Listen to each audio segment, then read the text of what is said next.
మొదటి భాగంలో యెహెజ్కేలు గ్రంథం 29వ అధ్యాయం మొదటి నుంచి 16 వచనాల్లో మనం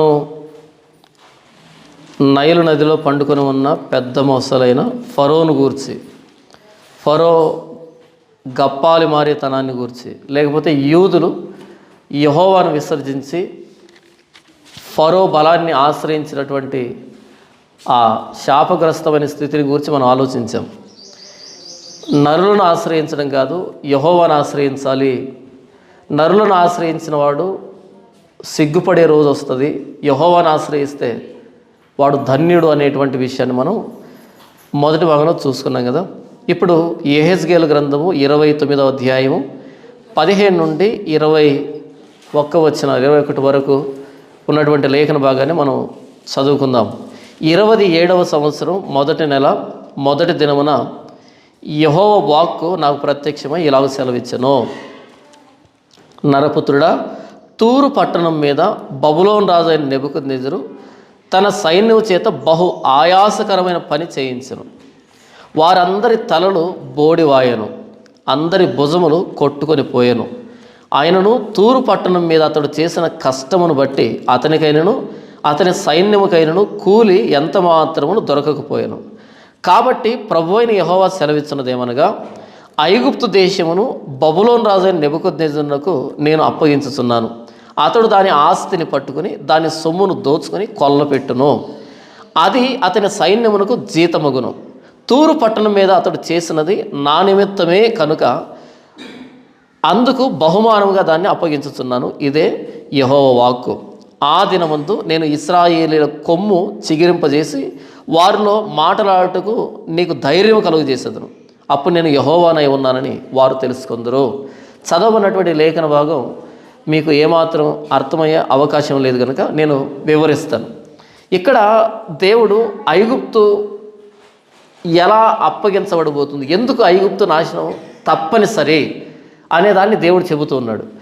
17వ వచనంలో 27వ సంవత్సరం మొదటి నెల మొదటి దినమున యెహోవా వాక్కు నా ప్రత్యక్షం ఎలా సెలవిచ్చెను. నరపుత్రుడా, తూరు పట్టణం మీద బబులోను రాజైన నెబుకద్నెజరు తన సైన్యము చేత బహు ఆయాసకరమైన పని చేయించెను. మనం 26, 27, 28 అధ్యాయాలు చూసినప్పుడు తూరును గురించినటువంటి సమాచారం మనం చూసాం. తూరు ఎలా నాశనమైంది ఇవంతా కూడా చూడండి. ఈ 28వ అధ్యాయము 26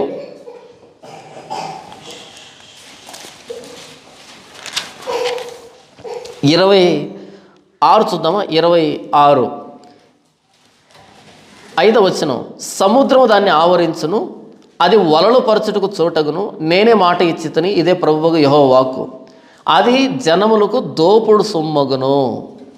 అది జనములకు దోపుడు సొమ్మగును. ఏది? తూరు దోపుడు సొమ్ము అవుతుంది అని చెప్పాడు కదా. అయితే నేను పోయినటువంటి వర్తమానంలో చెప్పింది ఏంటంటే, తూరు 2 భాగాలుగా ఉంటుంది. ఒకటి ఒడ్డు మీద ఉండేటువంటి తూరు, 2 సముద్రంలో ఉండేటువంటి ద్వీపం. ఆ సముద్రంలో ఉండేటువంటి ద్వీపం, దాని చుట్టూ ప్రాకారము, దాన్ని ఎవరు గెలవలేరని అది అతిశయించింది అని నేను చెప్పాను కదా. ఒడ్డు మీద ఉండేటువంటి దాన్ని త్వరగా పట్టుకునేటువంటి అవకాశం ఉంది. నెబుకద్నెజరు 15 సంవత్సరాలు ముట్టడి వేశాడు తూరు పట్టణాన్ని స్వాధీనం చేసుకోవడానికి. ఎన్ని సంవత్సరాలు? 15 సంవత్సరాలు ముట్టడి వేశాడు. ముట్టడి అనగానే అలా వస్తే దొరికిపోరు, ఎందుకంటే పట్టణంలో ఆహారం ఉంటుంది, పట్టణంలో పరిస్థితులు బాగుంటాయి కాబట్టి. అలా తూరు పడిపోవడానికి 15 సంవత్సరాల కాలం పట్టింది. 15 సంవత్సరాలు ముట్టడి వేశాడు. ఈ 15 సంవత్సరాలు జరిగింది ఏంట్రా అంటే, తూరు అటువైపు నుంచి అటే తనలో ఉన్నటువంటి సంపదని మిగిలినటువంటి దేశాలు పంపించింది. మీకు అర్థమయ్యే విధానంలో చెబుతాను. ఒక చెట్టుకి పెద్ద తేనె పెట్టు ఉంది. దాంట్లో ఒక 5 కేజీలు తేనె ఉంది అనుకుందాం. ఇంత పెద్ద తేనె పెట్టే మనం ఏం చేసాము, నేరుగా వెళ్ళి దానికి అనుమానం రాకముందే గబగబా కొట్టుకొని తెచ్చుకున్నాం అనుకో, 5 కేజీలు మనకు దక్కుతుంది. అలా కాకుండా కింద నుంచి అడపాదడపా ఒక రాయి వేస్తున్నాం అనుకో, ఒక రాయి వేయడం, కట్టె పొల పెట్టి తెప్పడం, దాన్ని ఏదో చేస్తున్నాం అనుకో, మొత్తానికి ఏమవుతాయి? 5 కేజీలు తేనె కాస్త అర్ధ కేజీ తేనె దగ్గరికి వస్తుంది. ఎందుకు? తాగేస్తాయి. ఈ దుర్మార్గుడు వస్తాడు, ఏదో చేసేట్టున్నాడు అని చెప్పి భయపడి తాగుతాయి, అవి తాగేస్తాయి. ఆ తేనె మనకు దక్కనేవో. కొన్ని సందర్భాల్లో ఒత్తు పెట్టున్నా సరే ఆశ్చర్యపోనక్కర్లే. కాబట్టి తేనె పెట్టిన లేపాలంటే ఏం చేయాలి? మొత్తం దక్కాలంటే ఎప్పుడు ప్లాన్ చేస్తారు తెలుసా? రాత్రిపూట ప్లాన్ చేస్తారు. లేకపోతే నేరుగా వెళ్ళి గబగబా దాన్ని కొట్టుకొని రావడము, పొగబెట్టడము, 5 నిమిషాలు 10 నిమిషాలు అయిపోవాలి. అదంతే. ఎక్కువసేపు ఆలస్యం చేస్తే కనుక తాగేస్తాయి. ఎలాగైతే తేనె పెట్టిన మనం వెంటనే లేపకపోతే దాంట్లో ఉన్నటువంటి ఆ తేనెను తాగేస్తాయి అవి, అలా ఒక రాజ్యాన్ని ముట్టడించినప్పుడు ఆ రాజ్యంలో సంపద మనకు మొత్తం దక్కాలి అంటే వెంటనే యుద్ధం జరగాలి. లేదా యెరూషలేము లాంటి లేదా మిగిలినటువంటి పట్టణాలు లాంటి ప్రాంతాలైతే చుట్టూ మోహరిస్తారు కాబట్టి ఎంత ఆలస్యమైనా మొత్తం సంపద అలాగే ఉంటుంది. లేదు కొంచెం తొందరగా యుద్ధం జరిగితే ధాన్యం కూడా దక్కుతుంది, ధాన్యము మనుషులు కూడా దక్కుతారు. కానీ ఆలస్యమైందనుకో మనుషులు పోతారు, ధాన్యం పోతుంది, ఆ బంగారు వెండి వాటిని తెచ్చుకోవాలంతే. ఈ తూరు పట్టణానికి ఉన్న ప్రత్యేకత ఏంటంటే ఒకవైపు మాత్రమే యుద్ధం చేయొచ్చు, కానీ వెనకాల వైపు సముద్రానికి ఉంటుంది అది. కాబట్టి సముద్రం నుంచి రాకపోకలు జరుగుతూనే ఉంటాయి. కాబట్టి 15 సంవత్సరాల కాలం పట్టింది దాన్ని ఆక్రమించడానికి. ఈ 15 సంవత్సరాల్లో బబులోను రాజు సైన్యం అలిసిపోయింది. ఎప్పుడో బయలుదేరి వచ్చారు ఇంటి దగ్గర నుంచి యుద్ధానికి అని. అక్కడి నుంచి రావడానికి 6 నెలల ప్రయాణం, రావడానికి 6 నెలల ప్రయాణం, పోవడానికి 6 నెలలు ప్రయాణం, సంవత్సరం జర్నీకి పోయింది. అప్ అండ్ డౌన్కి సంవత్సరం పోయి ఇక ఇక్కడ ఎంతసేపు తిష్ట వేశారు? 15 సంవత్సరాలు తిష్ట వేశారు. దాంతో కలుపుకుంటే 16 సంవత్సరాలు. అక్కడ గెలిచిన తర్వాత ఏమైనా తిరిగి వెళ్ళారా అంటే మరలా అక్కడి నుంచి దక్షిణానికి, ఈ యోదయ దేశాన్ని ఐగుప్తు దేశాన్ని పట్టుకోవడానికి మరలా దక్షిణానికి ప్రయాణం చేశారు. మరలా ఇక్కడ కూడా ముట్టడి వేయాలి. మొత్తంగా వాళ్ళు బయలుదేరి వచ్చినప్పుడు ఉదాహరణకి 20 సంవత్సరాల వయసులో వచ్చాడు ఒక సైనికుడు యుద్ధానికి. 20 సంవత్సరాలు వచ్చాడు. ఈ తూరు పట్టబడేటప్పటికి ఇంట్లో ఏం చెప్పొచ్చాడు? అలా చూస్తూ ఉండు, అలా వెళ్ళి ఇలా వచ్చేస్తాను, అలా వెళ్ళి గెలుచుకొని మంచి సంపద తీసుకొని వస్తాను వచ్చాడు 20 సంవత్సరాలప్పుడు. ఈయన మరలా తిరిగి ఇంటికి వెళ్ళేటప్పటికి 30 ఏళ్ళు, దాదాపు 20 సంవత్సరాలు పడుతుంది. అంటే కొడుకులు ఇంటర్మీడియట్ డిగ్రీ అయిపోయి పెళ్ళిళ్ళకి వచ్చేసి ఉంటారు. ఎదురుగా రాగానే ఎవరు కొడుకు నువ్వు అని అడగాల్సిన పరిస్థితి. ఎందుకని అప్పుడు ఫోటోలు లేవు, వాట్సాప్లే ఏమీ లేవు. ఏమైపోయింది? వాళ్ళ వయసు అయిపోయింది పాపం. 20 సంవత్సరాలు కాస్త ఎంత అయింది ఇప్పుడు? 40 సంవత్సరాలు లేదా 50 సంవత్సరాలు అలిసిపోయారు జీవితంలో కదా. ఇప్పుడు దీన్ని మనసులో పెట్టుకొని 18 వచనం, నరపుత్రుడా, తూరు పట్టణం మీద బబులోను రాజైన నెబుకద్నెజరు తన సైన్యము చేత బహు ఆయాసకరమైన పని చేయించెను. ఎంత ఆయాసకరమైన పని? 15 సంవత్సరాల ముట్టడి. తూరు పట్టణాన్ని బబులోను రాజైన నెబుకద్నెజరు ఆక్రమించడానికి బహు ఆయాసకరమైన పని చేయించాడంట. ఆ పని అంతా అయిపోయేటప్పటికి ఏమైంది చూడండి, వారందరి తలలు బోడివాయను. వచ్చేటప్పుడు ఎలాగున్నాయి? అబ్బో వెంట్రుకలు గుంపుగా ఉన్నాయి, దట్టంగా ఉన్నాయి వెంట్రుకలు నెత్తి మీద.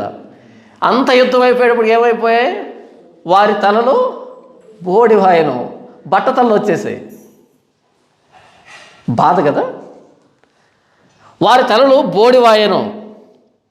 తరువాత అందరి భుజములు కొట్టుకొని పోయాను.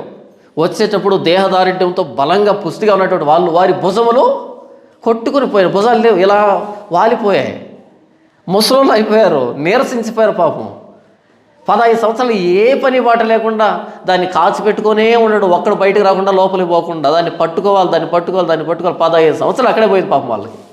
జీవితంలో ఎక్కువ భాగం అంతా ఆ యుద్ధంలోనే కృషించిపోయారు పాపం వాళ్ళు. వారి తలలు బోడివాయను, వారి భుజములు కొట్టుకొని పోయాను. తర్వాత అయినను, అంత జరుగుతున్నా సరే అయినను తూరు పట్టణం మీద అతడు చేసిన కష్టమును బట్టి అతనికైనను అతని సైన్యముకైనను కూలి ఎంత మాత్రమో దొరకకపోయాను. 15 సంవత్సరాలు పొగబెడితే ఏమైనా తేనె ఉంటుందా? వచ్చిన వెంటనే పొగబెట్టుంటే అంతో ఇంతో తేనె దక్కేది. వచ్చి 15 సంవత్సరాలు తేనె. వీళ్ళు ఏం చేశారు? తూరు పట్టణస్తులు వీళ్ళు ఎటు మనల్ని ఆక్రమించుకుంటారు కాబట్టి ఏం చేద్దాం, ఎంత సాధ్యమైతే అంత పంపించేశారు మిగిలినటువంటి రాజ్యాలకి. మిత్ర రాజ్యాలు ఉంటాయి కదా, తీసుకోండి ఆఫర్. ఎందుకని? వీడు శత్రువు, వీళ్ళు స్నేహితులు.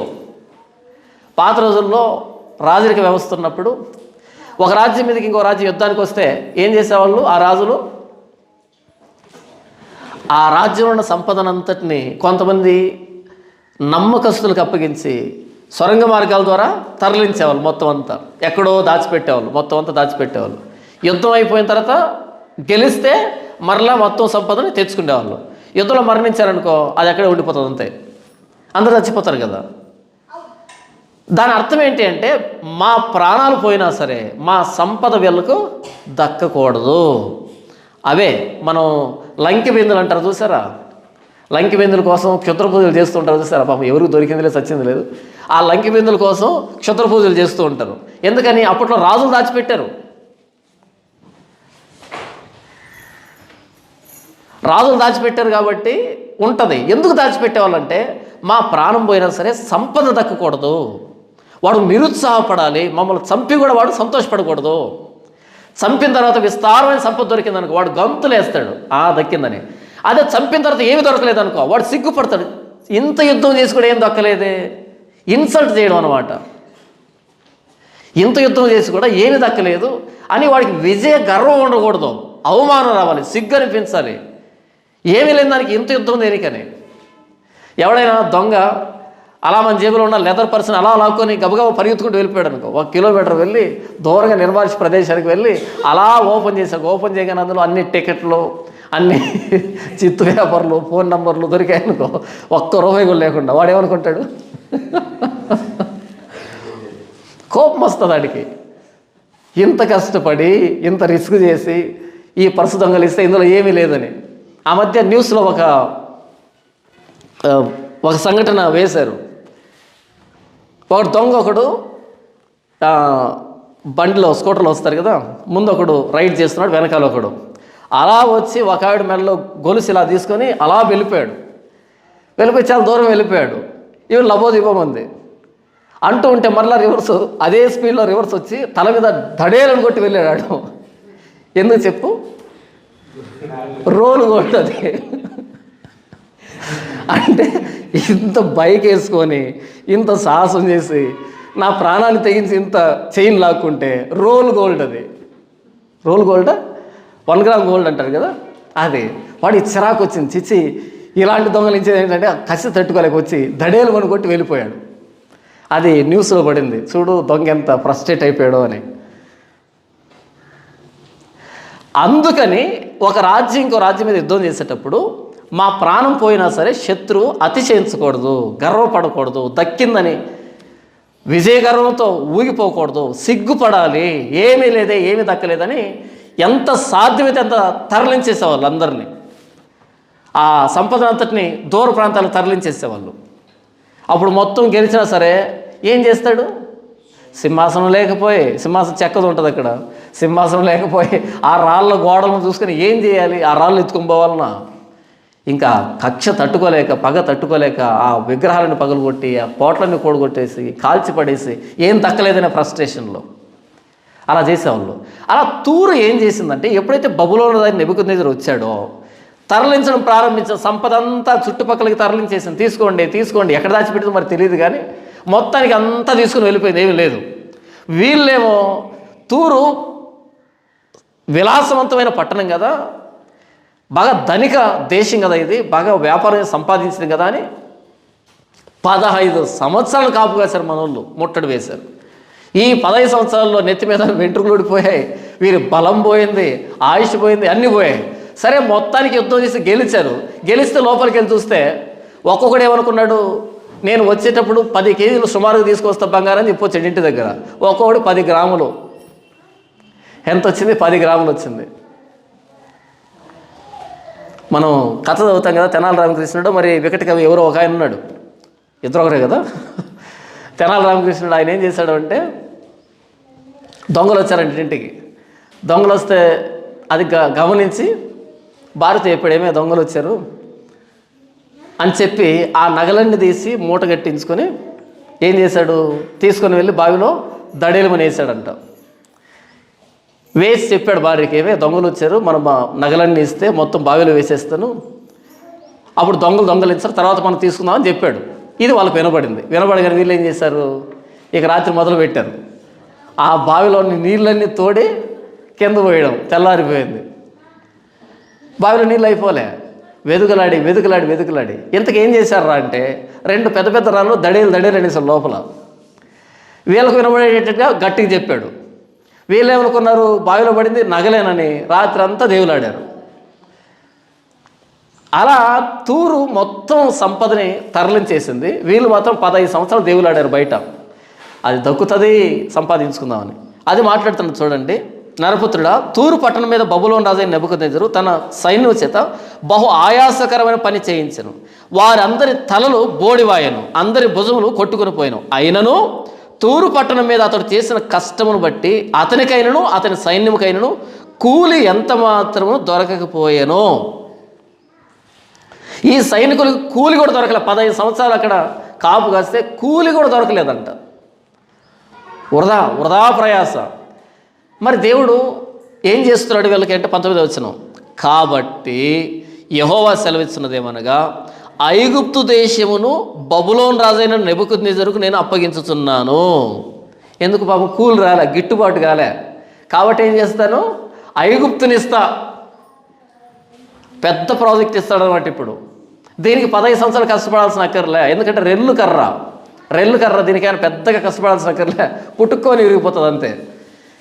కాబట్టి ప్రభువైన యెహోవా సెలవిస్తున్నదేమనగా ఐగుప్తు దేశమును బబులోను రాజైన నెబుకద్నెజరుకు నేను అప్పగించుచున్నాను. అతడు దాని ఆస్తిని పట్టుకుని దాని సొమ్మును దోచుకొని కొల్లపెట్టును, అది అతని సైన్యమునకు జీతమగును.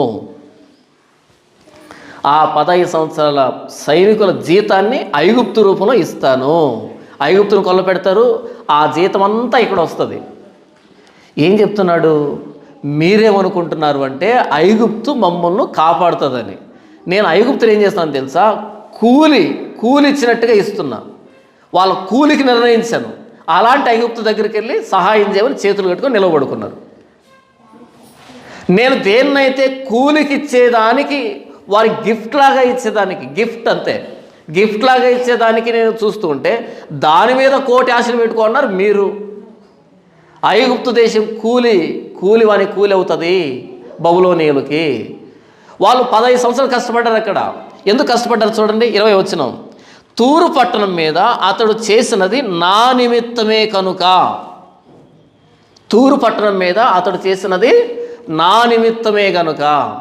అంటే తూరు పట్టణం నాశనం కావడం ఎవరి పని అంట, దేవుడి పని, నా నిమిత్తమే. అదే చూడండి 26వ అధ్యాయము 2వ వచనం నుంచి, నరపుత్రుడా, యెరూషలేమును గూర్చి ఆహా, జనములకు ద్వారముగా ఉన్న పట్టణం పడగొట్టబడిను, అది నాశనమాయను, అది పాడైపోయినందున నేను పరిపూర్ణం నొందితిని అని తూరు చెప్పాను కనుక ప్రభువైన యెహోవా సెలవిస్తున్నదేమనగా, తూరు పట్టణమా, నేను నీకు విరోధినైతిని. నీవు యెరూషలేము చూసి అతిశయించావు కాబట్టి, యెరూషలేము నాశనాన్ని కోరుకున్నావు కాబట్టి, తూరు పట్టణమా నేను నీకు విరోధినైతిని. దేవుడు విరోధి అయ్యాడు. మరి ఏం చేయాలి, దూరదేశం నుంచి బబులోను రాజుకి కబురు పెట్టాడు. చూడండి 3వ వచనం, ప్రభువైన యెహోవా సెలవిస్తున్నదేమనగా, తూరు పట్టణమా నేను నీకు విరోధినైతిని, సముద్రం దాని తరంగములను పొంగజేయ రీతిగా నేను అనేక జనములని మీదకి రప్పించేదను. ఎవరు రప్పిస్తారు, నేను రప్పించేదను. రప్పిస్తే మరి కూలి ఇవ్వాలి కదా, దేవుడు పిలిపించినప్పుడు కూలి ఇవ్వాలి. అనేక జనాలు రప్పిస్తాను, వారు వచ్చి తూరు యొక్క ప్రాకారములను కూల్చి దాని కోటలను పడగొట్టుదురు. నేను దాని మీద ఉన్న మంటిని తుడిచివేయదును, దాన్ని వట్టి పండుగ చేసేదను. సముద్రం దాన్ని ఆవరించును, అది వలలు పరచుటకు చోటగును. నేనే మాట ఇచ్చేదను, ఇదే ప్రభువైన యెహోవా వాక్కు. అది జనములకు దోపుడు సొమ్మగను. ఆ దోపుడు సొమ్ము కొంచెమే, ఎక్కువ కాదు. మొత్తం దోచేసుకున్నారు, అయినా సరే కూలి కూడా రాలే, గిట్టుబాటు కాలే. కాబట్టి ఆ గిట్టుబాటుని దేవుడు ఇవ్వాలి. గిట్టుబాటుని ఎవరు ఇవ్వాలి, దేవుడు ఇవ్వాలి. ఉదాహరణకి మనం ఇల్లు కట్టించుకుంటున్నాం, ఎక్కడి నుంచో ఒక మంచి బేల్దారిని పిలిపించాం. ఆయన వచ్చేటప్పుడు 4 నేసుకొని వచ్చాడు. మొత్తానికి మన ఇంటి ప్రాజెక్ట్ ఆయనకి ఇచ్చాం. ఏమండి పని చేయండి అని ఇచ్చాం. ఇవ్వగానే ఒకటే వర్షం, సర్లే రేపు పోతుందని, ఈరోజు ఎల్లుండి పోతుందని, మొత్తానికి 1 నెల గడిచిపోయింది వర్షంతోనే. సరే వర్షం ఆగిన తర్వాత ఇసుక తెచ్చుకుందామంటే నదులు నిండిపోయి ఇసుక దొరకలే.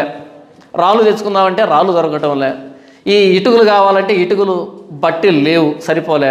సరే ఆ సరుకు వస్తుంది కడదామని ఇంకో నెల పోయింది.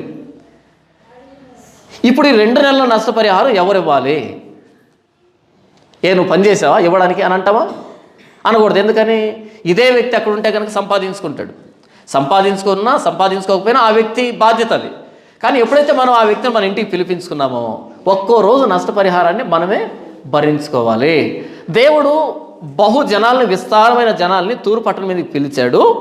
తూరు చేస్తున్నటువంటి అరాచకాలను బట్టి, దాని గర్వాన్ని బట్టి, దాని వ్యాపారాన్ని బట్టి, దాని ఆలోచన విధానాన్ని బట్టి రప్పించాడు. అయితే తూరును ఆక్రమించుకోవడానికి 15 సంవత్సరాలు పట్టింది. మరి 15 సంవత్సరాలు నష్టపరిహారం ఎవరు ఇవ్వాలి? వాళ్ళకి, బబులోనీయులకి దేవుడే ఇవ్వాలి. అందుకే ఆయన అంటున్నాడు చూడండి 20వ వచనం, తూరు పట్టణం మీద అతడు చేసినది నా నిమిత్తమే కనుక అందుకు బహుమానముగా దానిని అప్పగించుతున్నాను. ఆ నష్టపరిహారంగా ఐగుప్తుని దేవుడు నిర్ణయించాడు, తూరుకు నష్టపరిహారంగా. మరి దేవుడు కూలిస్తూ ఉంటే ఆ కూలి మీదకి వచ్చారు వీళ్ళు, యూదులు, నువ్వే కాపాడాలని. వాస్తవానికి దీన్ని దేవుడు అప్పగించేశాడు. దేనికి? నాశనానికి అప్పగించాడు. ఆ నాశనానికి అప్పగించిన దాని దగ్గరకు వచ్చి నువ్వే కాపాడాలా. కాపాడటం కాదు, దాన్ని కాపాడేవాడు కావాలి ఇప్పుడు ఎవరైనా. వీళ్ళు కాపాడటం కాదు, దాన్ని కాపాడే వాళ్ళు ఎవరైనా కావాలి ఇప్పుడు. దేవుడే అప్పగించినప్పుడు కూలీగా ఇంకెవడు దాన్ని విడిపించగలడు? ఇంకెవడు తప్పించగలడు? ఇది తెలియదు ఇశ్రాయేలుడికి, యూదులకి. దీన్ని చెబుతున్నాడు యెహెజ్కేలు. మీరు ఎవరి దగ్గరికి వెళ్తున్నారు తెలుసా? దేవుడు తూరు మీద చేసిన యుద్ధానికి ప్రతిఫలంగా కూలిగా అప్పగించినటువంటి ఐగుప్తుకు వెళ్ళి అక్కడ సహాయం కోరుతున్నారు. ఎంత మూర్ఖంగా ప్రవర్తిస్తున్నారో తెలుసా అని యెహెజ్కేలు మాట్లాడుతున్నాడు. అయినా వినలే. 21వ వచనం, ఆ దినమందు నేను ఇశ్రాయేలు కొమ్ము చిగురింపజేసి. ఏ దినమందు? వీళ్ళకి 70 సంవత్సరాలు అయిపోయిన తర్వాత, వాళ్ళకి 40 సంవత్సరాలు అయిపోయిన తర్వాత. ఆ దినమందు నేను ఇశ్రాయేలుకు కొమ్ము చిగురింపజేసి. ఇంతవరకు 15 నుంచి 20 వరకు దేవుడు చెప్పింది ఏంటంటే ఐగుప్తు నాశనాన్ని గూర్చి, ఐగుప్తు నాశనం ద్వారా ఇశ్రాయేలు సిగ్గుపడేదాన్ని గూర్చి. ఇందులో 2 భాగాలు ఉన్నాయి. ఒకటి ఐగుప్తు నాశనం ఉంది. ఐగుప్తు నాశనం ఏంటంటే దాన్ని ఆశ్రయించిన వాళ్ళు కూడా సిగ్గుపడతారు. ఈ సంక్రాంతి వస్తుంది కదా, సంక్రాంతి వస్తే ఏం ప్రారంభమవుతాయి? కోడి పందాలు ప్రారంభమవుతాయి. మన సైడ్ తక్కువలేండి, అటు కోస్తలు ఎక్కువ కోడి పందాలు, పొట్టెల పందాలు కదా. ఆ కోడి పందాల కోసం ఈ సంవత్సరం అంతా వాటికి జీడిపప్పు, బాదం పప్పు, ఇక సజ్జలు, ఏంటంటో కొవ్వు పొట్టాలి కదా బాగా, అవి పెట్టి మేపుతారు కదా వాటిని. ఆ కాళ్ళ కత్తులు కట్టి రెండింటిని బరిలో దింపుతారు. దింపగానే ఒకే తన్నుకు పోయింది అనుకో, అది చచ్చిపోయింది, నాకేం కాలేదని దాన్ని మేపినోడు అనుకుంటాడా? అది తెస్తే ఎవడు పోయినట్టు? అది ఓడిపోగానే వీడికి నామోషి అయిపోతుంది, చిన్నతనం అయిపోతుంది, వీడు ఓడిపోయినట్టుగా. అది గెలిస్తే వీడు గెలిచినట్టు, అది ఓడిపోతే వీడు ఓడిపోయినట్టు. అది కేవలం కోడి కాదు, మన పరువు. పల్నాటి రాజులు ఉన్నారు కదా, ఎవరు వాళ్ళు? పల్నాటి రాజులేనా కోడి పందాలతో పోయింది? ఎవరో రాజులు ఉన్నారు, పల్నాటి రాజులు. మరి ఎవరో రాజులు ఉన్నారు. ఆ రాజుల చరిత్ర ఏంటంటే కోళ్ళ పందాలతో పోయారు వాళ్ళు. మామూలుగా మిగిలినటువంటి రాజులు యుద్ధాలతో పోతారు, కానీ వీళ్ళు కోళ్ళ పందాలతో పోయారంట పాపం. ఆ రాజరికం అలా అంతరించిన కోళ్ళ పందాలతో. అంత రోషం, అంత పౌరుషం. నా కోడి ఓడిపోయిందంటే నేను ఓడిపోయినట్టు, నా కోడి గెలిచిందంటే నేను గెలిచినట్టు. కాబట్టి ఏం చేస్తారు? ఎంత ఖర్చు అయినా పర్లే, జీడిపప్పు, బాదం పప్పు, ఎంత శ్రేష్టమైన తిండి పెట్టి పెంచుతారో మనిషిని కూడా అంతగా పెంచరు, అంతగా పెంచుతారనమాట. ఒక్క దెబ్బతో తన్నేసిందిరా, దాన్ని చంపేసిందిరా అనగానే వీడి గర్వం మామూలుగా ఉండదనమాట. అప్పుడేం చేస్తారు? ఆ ఓడిపోయిన కోడి కూడా గెలిచిన వాడిగా వస్తుంది, చనిపోయిన కోడిని కూడా వీడే తీసుకుంటాడు, దాన్ని కోసుకుని తింటాడు, దీన్ని కూడా కోసుకుని తింటాడు. ఎందుకని? గాయాలై ఉంటుంది కదా.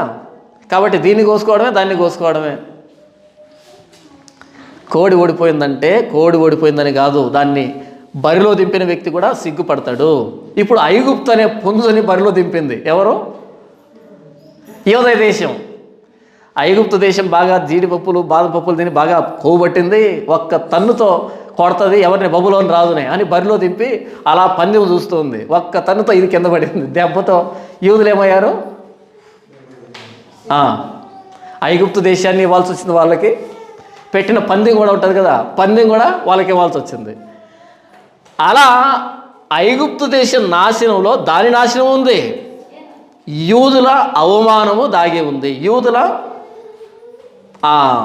ఏమంటారు పరువుకు సంబంధించిన విషయం కూడా దాగి ఉంది. దానికి అంటున్నాడు, ఆ దినమందు నేను ఇశ్రాయేలు కొమ్ము చిగిరింపజేసి. ఏ దినమందు?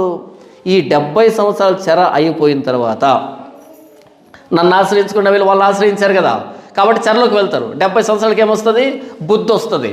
ఆ 70 సంవత్సరాలకు బుద్ధి వచ్చినప్పుడు మరలా మీరు మీ రాజ్యంలోకి వచ్చినప్పుడు ఏం చేస్తారు? ఇశ్రాయేలు కొమ్ము చిగురింపజేసి. కొమ్ము అంటే రాజరికం, ప్రభుత్వం, అధికారం లేదా రాజు అని. కొమ్ము అంటే బలానికి గుర్తు. ఇశ్రాయేలు కొమ్మును చిగురింపజేసి. ఎందుకు చిగురింపజేస్తాడు? మొత్తం కొట్టివేయబడింది, మొత్తం అంతా నాశనం అయిపోయింది. చిగురింపజేసి వారిలో మాట్లాడుటకు నీకు ధైర్యం కలుగజేసేదను. వారిలో మాట్లాడే ధైర్యాన్ని నేను నీకు ఇస్తాను. అంటే ఇప్పుడు ధైర్యంగా మాట్లాడటం లేదా? ధైర్యంగా మాట్లాడటంలే. ఎందుకని? నరపుత్రుడా, నీవు బ్రహ్మదండి చెట్లలోనూ మొండ్ల తొప్పులో తిరుగులాడుతున్నావు. ఎవడైనా బ్రహ్మదండి చెట్లలో ధైర్యంగా తిరుగుతాడా? ఇష్టం వచ్చినట్టు తిరుగుతాడా? ఎంత చాకచక్యంగా నడవాలనో.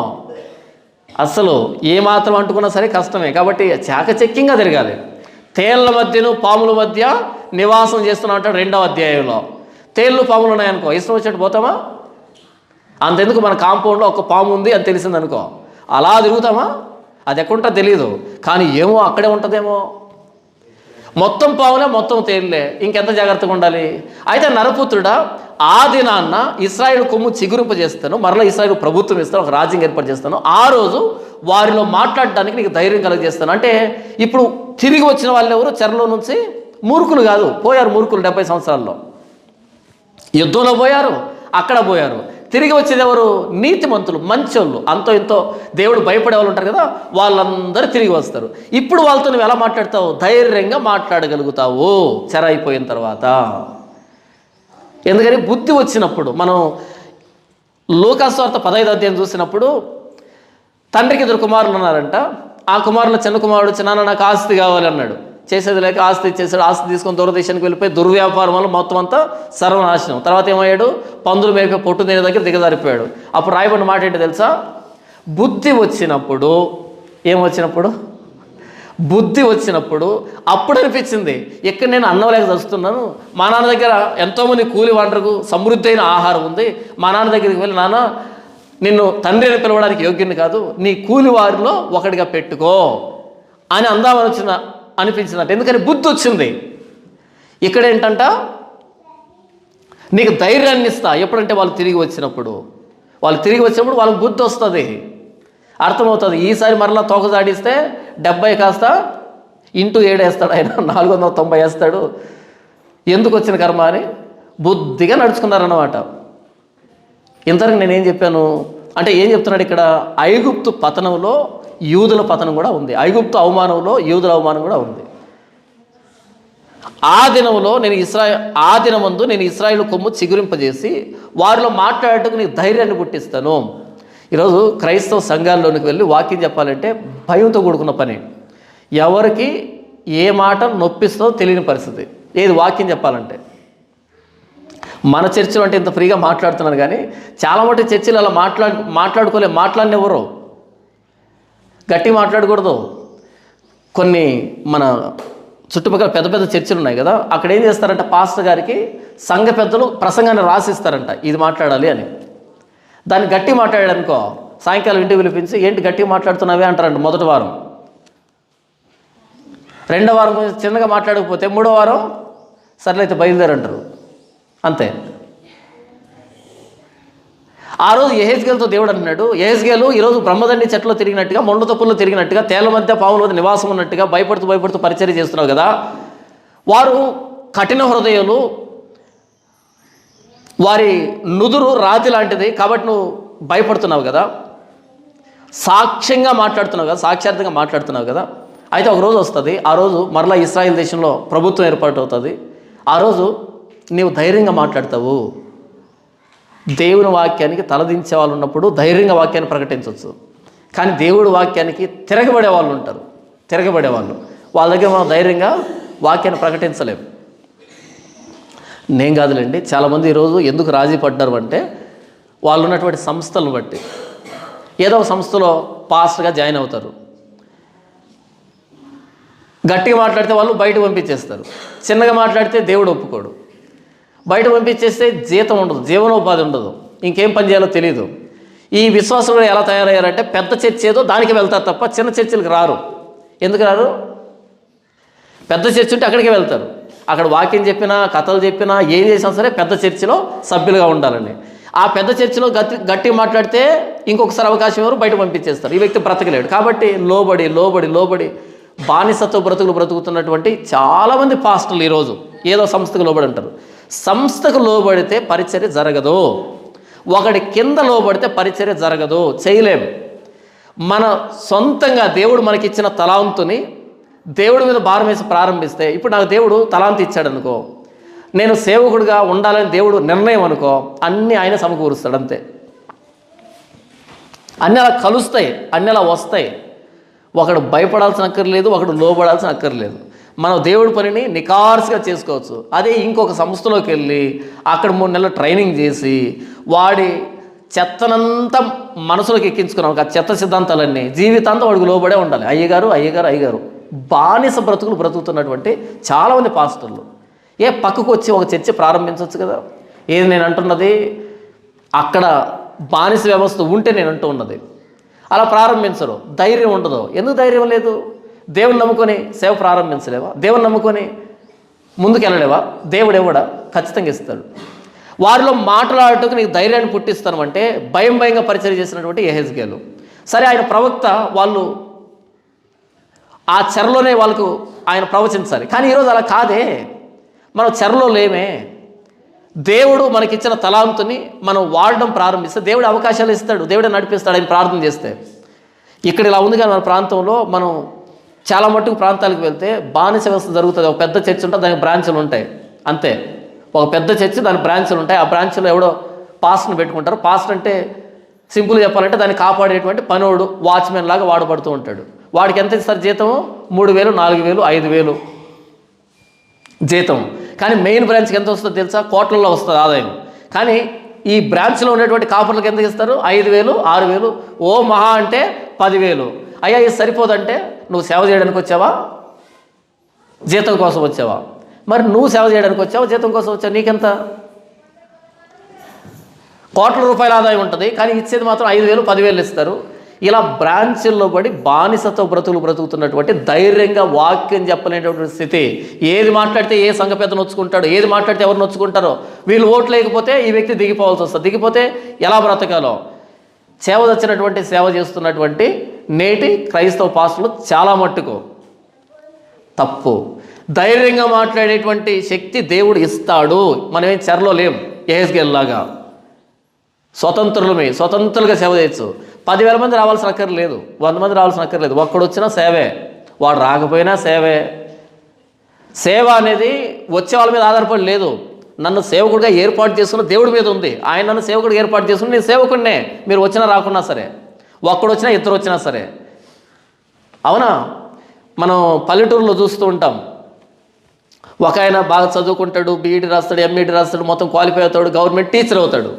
ఎక్కడ వేస్తారు? తీసుకుని వెళ్ళి ఎక్కడో మారుమూల ప్రాంతంలో వేస్తారు, గవర్నమెంట్ స్కూల్లో టీచర్గా వేస్తారు. ఆయన ఎదురుగా ఎంతమంది ఉంటారు? 2 లేదా 3 ఉంటారు. ఇప్పుడు చెప్పు, ఈయన టీచర్ ఆయనకి? అసలు నువ్వేం టీచరు? 2 ఉన్నారు, 3 ఉన్నారంటే ఈయన టీచరే. వాళ్ళకి చదువుకోవాలని లేదు, ఆ ఊర్లో వాళ్ళకి మా బిడ్డలు చదువుకోవాలి, బాగుపడాలని లేదు. వాళ్ళు వచ్చిన నంబర్ని బట్టి ఈయన టీచర్ కాలే, ఈయన క్వాలిఫైడ్ టీచరు. కాబట్టి ఆ క్వాలిఫికేషన్ వాడుకునేంత పరిస్థితి వాళ్ళకి లేదు. వాళ్ళు బేల్దారి పని చేసుకోవడానికో, రిక్షా లాగడానికో, ఇంకో పాచి పనికో, ఇంకో పనికో వెళ్ళడానికి వాళ్ళు ఇష్టపడుతున్నారు తప్ప చదువుకోవడానికి వాళ్ళు రావట్లే. 2 ఉన్న ఆయన టీచరే, ఒక్కడున్న ఆయన టీచరే, ఎవరు లేకపోయినా సరే ఆయన టీచరే. నెల ఆయనకి జీతం ఎక్కడి నుంచి వస్తుంది? గవర్నమెంట్ నుంచి వస్తుంది. క్వాలిఫైడ్ టీచర్ ఆయన. ఈరోజు సేవ అంటే ఎవరికి ఉన్నారంటే గుంపు ఎక్కడుంటే అది సేవ అనుకుంటున్నారు. గుంపు లేకపోయినా సేవే, ఒక్కడున్న సేవే, 2 ఉన్న సేవే. మనల్ని సేవకులుగా ఏర్పాటు చేసుకోవాల్సింది ఎవరు? దేవుడు. జీతం ఇచ్చేది ఎవరు? ఆయన. 2 ఉన్నా ఇస్తాడు, 3 ఉన్నా ఇస్తాడు. ఇచ్చేది ఆయన అయినప్పుడు వీళ్ళతో పని ఏంటి? నేనేం చెప్తున్నాను ఇంతకీ? వారిలో ధైర్యంగా మాట్లాడేదానికి నీకు నేను ఆ రోజు నోరు తెరుస్తాను. ఎందుకంటే 70 సంవత్సరాల తర్వాత బుద్ధి వస్తుంది అందరికీ. 70 సంవత్సరాల తర్వాత ఆయన ఏంటో అందరికీ అర్థమవుతుంది. కాబట్టి ఎవరు తోకదాడించరు, ముళ్ళు తుప్పలు గాను, బ్రహ్మదండి చెట్లు కానీ ఎవరు ఉండరు, పాములాగా తేలులాగా ఉండరు, అందరూ సాధువుగా మారుతారు. అప్పుడు ధైర్యంగా బోధిస్తావు అని చెప్తున్నాడు. ఏంటి ఈ సందర్భం? ఐగుప్తు నాశనం అవుతుంది, ఐగుప్తుని కూలివాడికి కూలి ఇచ్చినట్టుగా అప్పగించేసాను, ఎప్పుడో అప్పగించేశాను. వాళ్ళ తలలు బోడైపోయాయి, వాళ్ళ భుజాలు పడిపోయాయి, వాళ్ళు ఎన్నో సంవత్సరాలు ప్రయాసపడ్డారు, కూలి దక్కలే, ఆ కూలికి దీన్ని అప్పగించాను. ఈ కూలికి అప్పగించబడిందని దీనికి తెలియట్లేదు, ఇది కూలికి అప్పగించబడిందని మీకు అర్థం కావట్లేదు. కాబట్టి యెహెజ్కేలు ద్వారా దేవుడు చెబుతున్నాడు, ఇలాంటి దాని మీద ఆధారం చేసుకుంటే, దీన్ని ఆధారం చేసుకుంటే, దీన్ని నమ్ముకుంటే మీరు కూడా నాశనం అవుతారు అని ముందుగా ప్రకటించినా సరే యూదులు మారినటువంటి పరిస్థితి. సరే, ఇంత బబులోను సామ్రాజ్యాన్ని దేవుడు కూలిగా అప్పగించాడు కదా. ఎందుకని? ఇది గప్పాల మరి కాబట్టి. ఎందుకని? ఇది క్రూరమృగం లాంటి రాజ్యం కాబట్టి. ఎందుకని? ఇది సింహము లాంటి క్రూరమృగాలు లాంటి మనుషులు కలిగిన దేశం కాబట్టి. ఎందుకని? ఇది తేళ్ళు పాములు లాంటి మనుషులు ఉన్నటువంటి దేశం కాబట్టి. దానికి అది న్యాయమే. అయితే యెషయా గ్రంథము 9వ అధ్యాయం 6వ వచనంలో ఒక మాట రాయబడింది చూడండి. యెషయా గ్రంథం 6వ అధ్యాయం 9వ అధ్యాయం 6వ వచనం, ఏలయనగా మనకు శిశువు పుట్టెను. ఏంటంట? ఏలయనగా మనకు శిశువు పుట్టెను, మనకు కుమారుడు అనుగ్రహించబడెను. గిఫ్ట్ లాగా మనకు కుమారుడు అనుగ్రహించబడ్డాడు. ఎందుకు? ఆ రోజు ఐగుప్తు దేశం బబులోనీయులకి ఒక గిఫ్ట్ లాగా, కూలిలాగా, జీతంలాగా అనుగ్రహించబడిందంటే ఇది భ్రష్టమైనటువంటి దేశం అని. దీనికి న్యాయమే. కానీ ఏలయనగా మనకు శిశువు పుట్టెను, మనకు కుమారుడు అనుగ్రహింపబడెను, ఆయన భుజం మీద రాజ్యభారం ఉండును, ఆశ్చర్యకరుడు, ఆలోచనకర్త, బలవంతుడైన దేవుడు, నిత్యుడుగు తండ్రి, సమాధానకర్తయగు అధిపతి అని అతనికి పేరు పెట్టబడును. మరి దేవుడు ప్రభువైన యేసుక్రీస్తుని ఎందుకు ఇచ్చాడు గిఫ్ట్ లాగా ఈ ప్రపంచానికి? ఏలైనగా మనకు కుమారుడు పుట్టెను, మనకు శిశువు అనుగ్రహించబడిన. ఎందుకు ఇచ్చాడు? ఆ రోజు ఐగుప్తు దేశాన్ని జీతం ఇచ్చినట్టుగా ఇచ్చాడు బబులోను దేశానికి. మరి ప్రభువైన యేసుక్రీస్తుని వరములాగా ఎందుకు అనుగ్రహించాడు మానవ జాతికి? సమరయ స్త్రీతో ప్రభువైన యేసుక్రీస్తు మాట్లాడుతున్నప్పుడు దేవుని వరం నేనని చెప్తాడు ఆయన. నీతో మాట్లాడుతుంది ఎవరు? దేవుని వరం అంటాడు ఆయన. గిఫ్ట్ ఆఫ్ గాడ్, దేవుని వరం ఆయన. ఎందుకు అనుగ్రహించాడు మనకి యేసు ప్రభుని? యోహాను సువార్త 3వ అధ్యాయము 16వ వచనం చూడండి. యోహాను సువార్త 3వ అధ్యాయం 16వ వచనం చదివి వినిపిస్తాను చూడండి. దేవుడు లోకమును ఎంతో ప్రేమించెను, కాగా ఆయన తన అద్వితీయ కుమారునిగా పుట్టిన వానియందు విశ్వాసముంచు ప్రతివాడును నశింపక నిత్యజీవం పొందినట్లు ఆయనను అనుగ్రహించెను. దేవుడు ఏం చేశాడంటే ఈ లోకానికి ప్రభువైన యేసుక్రీస్తుని ఇచ్చేశాడు, అనుగ్రహించాడు. యేసు ప్రభు శిలువలో నా దేవా నా దేవా నన్ను ఎందుకు చేయి విడిచితివి అంటాడు. ఎందుకు చేయి విడిచాడు? ఇచ్చేశాడు మనకి. ఇదిగో లోక పాపములను మోసుకొని పోవచ్చున్న దేవుని గొర్రెపిల్ల ఇచ్చేశాడు, గొర్రెపిల్లలాగా ఇచ్చేశాడు. ఆ రోజు ఐగుప్తు దేశాన్ని బబులోనీయులకు జీతంగా ఇచ్చాడు అని అంటే అర్థం ఉంది, అది దానికి సరి అయింది, న్యాయమే. కానీ ప్రభువైన యేసుక్రీస్తు వారు ఎందుకు ఈ లోకానికి వరంగా అనుగ్రహించబడాలి? ఎందుకు దేవుని గొర్రెపిల్లగా ఈ లోకానికి అనుగ్రహించబడాలి? ఇక్కడ యేసు ప్రభు తప్పు చేస్తే మనకు అనుగ్రహించబడలేదు దేవుని గొర్రెపిల్లలాగా. మనం పాపం చేస్తే దేవుని పిల్లలాగా ఆయన మనకు అనుగ్రహించబడ్డాడు. ఆయన శిలువలో వేలాడుతున్నప్పుడు ఒక దొంగ అంటాడు, మనకైతే ఇది న్యాయమే, మనం చేసిన దానికి మనం శిక్ష అనుభవిస్తున్నాం, ఈయనకి ఇది న్యాయం కాదు. యేసు నీవు నీ రాజ్యంలోకి వచ్చినప్పుడు నన్ను జ్ఞాపకం చేసుకుంటాడు ఆ శిలువ మీద దొంగ. యేసు ప్రభు మనకు అప్పగించబడడానికి ఆయన పాపం కాదు, మన పాపం, మనం చేసినటువంటి పాపం. ఐగుప్తు కంటే చెడిపోయినటువంటి వాళ్ళమే. మనల్ని దేవుడు ఎవరికో కూలిగానో జీతంగానో మనల్ని అప్పగించలే, నాశనానికి ఇవ్వలే. యేసు ప్రభు అంటాడు కదా సీమోనుతో అంటాడు, సీమోను సీమోను సాతాను మిమ్మల్ని గోధుమల వలె జల్లించడానికి కోరుకున్నాడు అని అంటాడు. చూడండి 22వ అధ్యాయము లూకా సువార్త 31 నుంచి, సీమోను సీమోను ఇదిగో సాతాను మిమ్మల్ని పట్టి గోధుమల వలె జల్లించుటకు మిమ్మల్ని కోరుకొనెను, కానీ నీ నమ్మిక తప్పిపోకుండాట్లు నేను నీ కొరకు వేడుకుంటుని నీ మనసు తిరిగిన తర్వాత నీ సహోదరులను స్థిరపరచమని చెప్పాను. సాతాను కోరుకుందంట సీమోన్ని, నాకు సీమోను పేతురు కావాలి. అయితే యేసు ప్రభు పేతురు కోసం వేడుకున్నాడు. ఈరోజు మనందరినీ కోరుకుంటుంది, అపవాది కోరుకుంటుంది, పాతాళం కోరుకుంటుంది. కానీ ప్రభువైన యేసుక్రీస్తు మనల్ని తన్ను తాను అప్పగించుకోవడం ద్వారా మనల్ని విడిపించాడు. గలతీయులకు రాసిన పత్రిక 1వ అధ్యాయం, అపోస్తలుడైన పౌలు గలతీయులకు రాసిన పత్రిక 1వ అధ్యాయము 4వ వచనం నేను చదివి వినిపిస్తాను చూడండి. మన తండ్రి అయిన దేవుని చిత్త ప్రకారం క్రీస్తు మనలను ప్రస్తుతపు దుష్టకాలములో నుండి విమోచింపవలనని మన పాపముల నిమిత్తము తన్ను తాను అప్పగించుకొనెను. క్రీస్తు మనల్ని ప్రస్తుత దుష్టకాలంలో నుండి విడిపించాలని మన పాపాల నిమిత్తం తన్ను తాను అప్పగించుకున్నాడు. ఆ రోజు తూరు మీద చేసినటువంటి ఆయాసకరమైన పనికి బబులోను రాజుకి ఐగుప్తును అప్పగించాడు దేవుడు. ఈరోజు మనము చేసిన ఆయాసకరమైన పనికి ఏంటి ఆయాసకరమైన పని? చూడండి, యెషయా గ్రంథము 53వ అధ్యాయం. యెషయా గ్రంథం 53వ అధ్యాయము 4 నుంచి, నిశ్చయముగా మన రోగములను భరించెను, మన వ్యసనములను వహించెను. ఆయనను మొత్తబడిన వానిగాను, దేవుని వల్ల బాధింపబడిన వానిగాను, శ్రమ నొందిన వానిగాను మనం అతన్ని ఎంచితమే. మన అతిక్రమ క్రియలను బట్టి అతడు గాయపరచబడిను, మన దోషములను బట్టి నలుగొట్టబడిను, మన సమాధానార్థమైన శిక్ష అతని మీద పడిను. అతడు పొందిన దెబ్బల చేత మనకు స్వస్థత కలుగుతున్నది. మనమందరము గొర్రెల వలె త్రోవ తప్పిపోతుమే. మనలో ప్రతివాడు తనకిష్టమైన త్రోవకు తొలగిను. యెహోవా మనందరి దోషమును అతని మీద మోపెను. ఆ రోజు ఐగుప్తు దోషాన్ని ఐగుప్తు మీదనే మోపాడు, వాళ్ళకి అప్పగించేశాడు. అయితే ప్రభువైన యేసుక్రీస్తు విషయంలో మన దోషాన్ని యేసుప్రభు మీద మోపి యేసుప్రభుని అప్పగించాడు. ఆ రోజు ఐగుప్తును ఆధారం చేసుకున్నటువంటి యోదయ దేశం సిగ్గుపడింది. ఎందుకని? ఐగుప్తు గెలుస్తుంది అనుకున్నారు, కానీ ఐగుప్తు ఓడిపోయి బబులోను రాజుకి కానుకగా జీతంగా అప్పగించబడింది. అయితే ప్రభువైన యేసుక్రీస్తు సిలువ విషయంలో అపోస్తలుడైన పౌలు అంటున్నాడు, రోమీయులకు రాసిన పత్రిక 5వ అధ్యాయం, రోమీయులకు రాసిన పత్రిక 5వ అధ్యాయము 5వ వచనం, ఎందుకనగా ఈ నిరీక్షణ మనలను సిగ్గుపరచదు, మనకు అనుగ్రహింపబడిన పరిశుద్ధాత్మ ద్వారా దేవుని ప్రేమ మన హృదయంలో కుమ్మరించబడి ఉన్నది. ఆ రోజు ఐగుప్తును ఆధారం చేసుకుంది, యోదయ దేశం సిగ్గుపడింది. అయితే ప్రభువైన యేసుక్రీస్తుని ఎవరైతే ఆశ్రయిస్తారో, ఎవరైతే ఆధారం చేసుకుంటారో వాళ్ళు సిగ్గుపడరు. ఎందుకనగా ఈ నిరీక్షణ మనల్ని సిగ్గుపరచదు. తర్వాత ఆ రోజు తూరు మీద ప్రయాసపడి 15 సంవత్సరాలు ముట్టడి వేసినటువంటి సైనికులు వాళ్ళ తలలు బోడైపోయాయి, వాళ్ళ భుజాలు పడిపోయాయి, అంతగా అలిసిపోయారు. కాబట్టి దేవుడు వారికి జీతం ఇస్తున్నాడు. అయితే ప్రభువైన యేసుక్రీస్తు విషయంలో 33.5 సంవత్సరం ఆయన పరలోకాన్ని వీడి లోకానికి రావాల్సి వచ్చింది. ఆయన సిలువలో మన కోసం వ్రేలాడాల్సి వచ్చింది.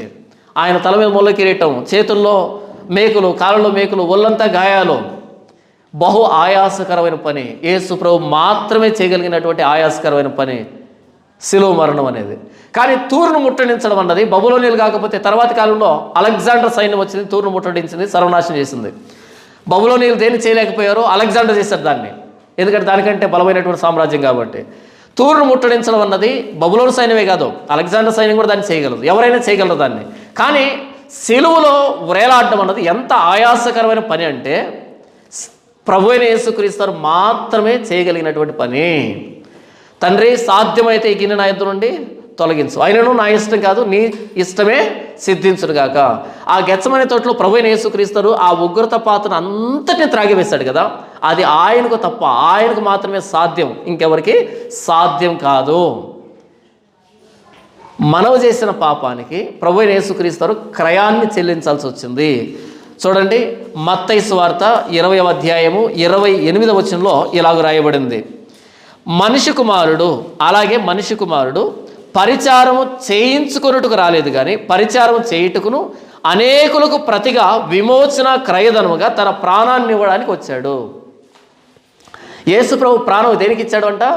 అనేకులకు ప్రతిగా విమోచన క్రయధనంగా ఇవ్వడానికి వచ్చాడు. మనల్ని విమోచించాలంటే ఆయన జీతం ఇవ్వాలి, ఆయన డబ్బు కట్టాలి. ఏంటి ఆ డబ్బు?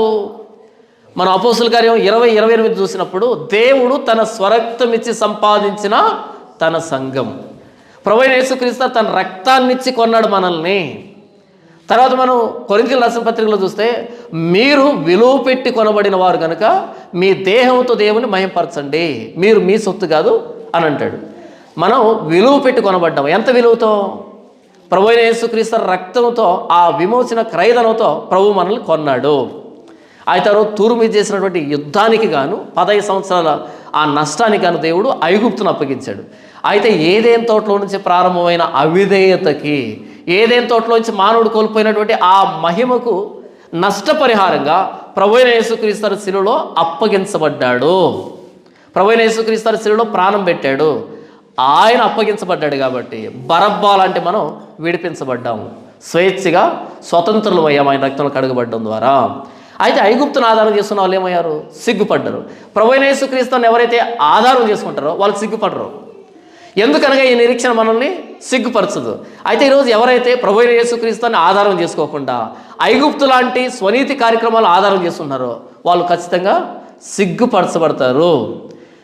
కొరింథీ పత్రికలో రాయబడిన మాట ఏంటంటే, సిలువను గూర్చిన వార్త నశించుచున్న వారికి వెర్రితనము, కానీ రక్షింపబడుచున్న మనకు దేవుని శక్తి అని వ్రాయబడింది.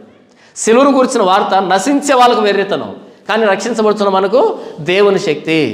ఆ రోజు ఐగుప్తు దేవుడు కూలి వారికి ఇచ్చేటువంటి జీతంగా నిర్ణయించాడని యెహెజ్కేలు ఎంత చెప్పినా విననటువంటి యూదులు సిగ్గుపడ్డారు ఐగుప్తును బట్టి. ఆ ఐగుప్తు అనే రెల్లు కర్ర విరిగిపోయి వారి ప్రక్కలో గుచ్చుకుంది, వారు నడుము విరిగిపోవడానికి కారణమైంది. కానీ ఈరోజు ప్రభువైన యేసుక్రీస్తు సువార్త ప్రకటించబడుతున్నప్పుడు ఎవరైతే అంగీకరించలేదో, ఎవరైతే యేసుప్రభు శిలువను వెక్కిరిస్తున్నారో, ఆ రోజు యోధా దేశం ఎలా సిగ్గుపడిందో రేపు చచ్చిన తర్వాత అలాంటి సిగ్గునే, అలాంటి శిక్షనే అనుభవించాలి. అయితే మనం ధన్యులమే.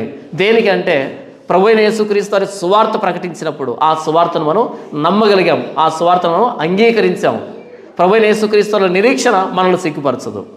కానీ ఈ లోక సంబంధమైనటువంటి మతాచారాలను ఎవరైతే నమ్మి మరణిస్తారో, ఇదే నిజం అనుకుంటూ నమ్మి మరణిస్తారు. ఈ మధ్య చాలామంది వచ్చారు, చాలామంది ప్రభువైన యేసుక్రీస్తు అనే బైబుల్ని నోటికి వచ్చినట్టుగా మాట్లాడుతూ ఆ నోటికి వచ్చే మాటల్లో బాగా ఏం చెప్తున్నారు అంటే, ఈ బైబుల్ అన్నది చెడ్డ పుస్తకం అని, యేసుప్రభు పరాయి మతం అని, యేసుప్రభుని మనం యేసు అంటాం కదా, వాళ్ళు పీస్ అని పిలుస్తున్నారు, పీస్ అంటారు. అంటే ఎంత భ్రష్టత్వానికి లోనైపోయారంటే ఆయన్ను పీస్ అని పిలిచే స్థితికి రావడం. బైబుల్ అంట బుల్బుల్ బుక్ అంటే, ఇది బుల్బుల్ అంట అంటే ఏ బూతు పుస్తకాలను మనసులో పెట్టుకొని దీన్ని బుల్బుల్ బుక్ అంటున్నారు. అసలు బైబిల్ మీద ఉన్నట్టు పదం ఏంటంటే పరిశుద్ధ గ్రంథం అని. ఆ పదం రాయడానికి ఇంకెవ్వడికి ధైర్యం ఉండాలి ఈ ప్రపంచం. ఎందుకంటే దాని లోపల పరిశుద్ధత ఉండాలి, పరిశుద్ధుడైన దేవుడు ఉండాలి, పరిశుద్ధుడైన దేవుని చూపించినట్టు గ్రంథమై ఉండాలి. ఇంకా ఏ గ్రంథం మీద కూడా పరిశుద్ధ గ్రంథం అని రాయబడడానికి అర్హత లేదు. నేను పరిశుద్ధులై ఉన్న ప్రకారం మీరును పరిశుద్ధులై ఉండండి అని చెప్పినటువంటి ఈ దేవుని గురించి మాట్లాడుతూ, యెహోవాను గురించి మాట్లాడుతూ గాడు అని మాట్లాడతారు, యేసుప్రభుని గురించి మాట్లాడుతూ పీస్ అని మాట్లాడుతున్నారు. బైబుల్ అంటే బుల్బుల్ బుక్ అంట. ఎంత ఖండకావరం అంటే, ఎంత కోవబట్టిపోయి ఉన్నారంటే, ఎంత భ్రష్టత్వానికి లోనైపోయినారంటే, నాకు అనిపిస్తుంది దేన్ని నమ్ముకొని ఈయన్ను దూషిస్తున్నావు? ఐగుప్తు లాంటి స్వనీతి కార్యక్రమాలను ఆధారం చేసుకొని ప్రభువైన యేసుక్రీస్తుని దూషించేటువంటి దౌర్భాగ్యాలు తయారై ఈరోజు సమాజంలో.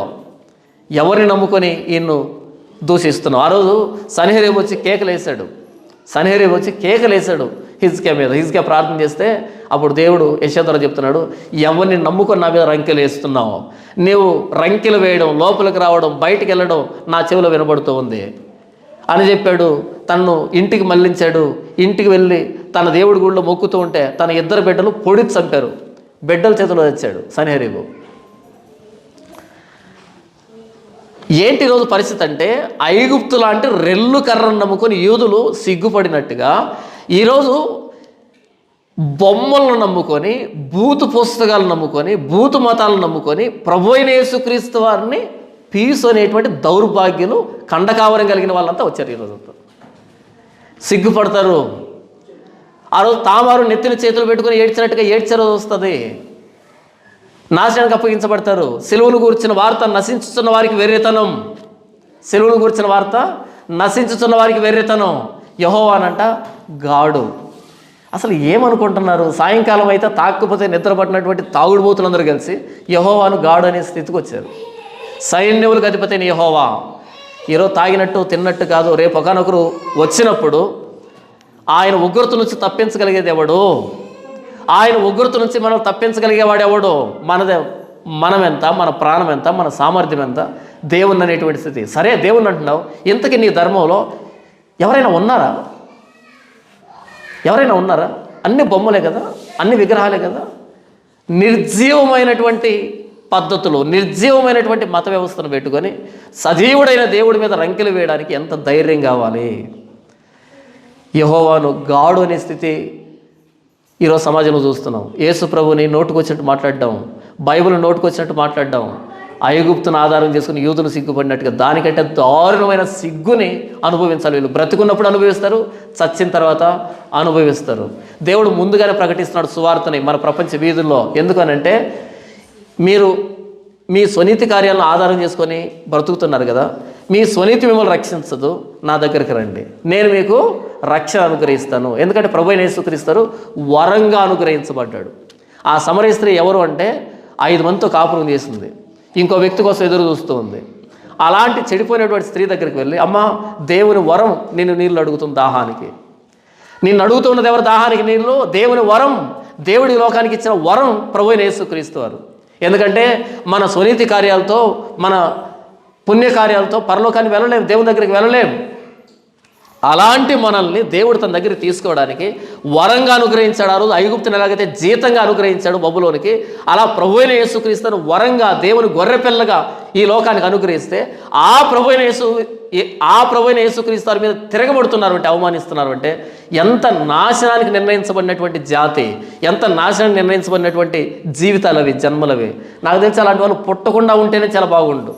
ఇస్కరియోతు యూదా ప్రభువైన యేసుక్రీస్తును 30 వెండి నాణాలకు అప్పగించాడు. యేసుప్రభు అన్న మాట ఏంటి? నీవు పుట్టి ఉండని ఎడల నీకు మేలు. మనిషి కుమారుడు తన గురించి వ్రాయబడిన ప్రకారం పోవుచున్నాడు, కానీ నీవు పుట్టి ఉండకపోతే ఎంత మేలు అన్నాడు యేసు ప్రభు. ఎందుకనంటే యేసు ప్రభు ప్రారంభం నుండి ఇప్పటి వరకు కూడా వివాదాస్పదమైన గుర్తే. ఆయన సమయాన్ని చేతిలో పెట్టబడినప్పుడు వివాదాస్పదమైన గుర్తు అని చెప్పబడ్డాడు. ఎందుకంటే ఆయన సత్యం కాబట్టి, ఆయన జీవం కాబట్టి, ఆయన మార్గం కాబట్టి.